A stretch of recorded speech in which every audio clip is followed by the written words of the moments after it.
Tom, President Trump's budget calls for the elimination of funding for public media. As the head of a public media station, what's your reaction? Well, when I first heard about it, I was very disappointed that the budget has been proposed to eliminate funding for public media. However, we've fought this battle in the past, and so it's nothing new, and myself and the executive team, we're always working on making sure that our message points to members of Congress is very strong on the value of our service to the community. And we're going to continue going forward with that kind of a strategy. We're not going to panic. And this is a long process. I mean, the budget that came out of the White House will go to the House. The House will come up with their own budget and then work with the Senate. And this could take months and months and months before it's finally settled on what's going to happen. What will be the implications just nationally and locally? Should people be afraid for their jobs?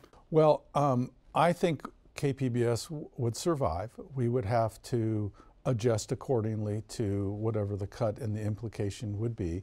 We would continue to bring a very strong local programming service that we do with shows like Evening Edition that we're talking about right now, or Midday Edition, or our news operation, or all of the local shows that we bring to the community. We'll continue to really strive to make sure that happens in the most efficient way possible.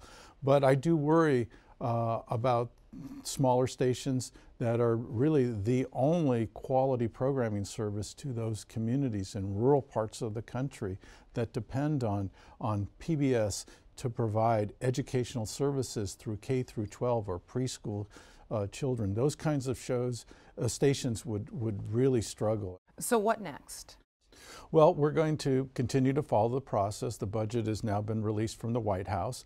The Senate and the House will begin looking at their budget reconciliation process. It'll come together, and we're going to work as best we can with our community and our members of Congress to make sure they remember the value we are to our community and the great investment we are for the federal support.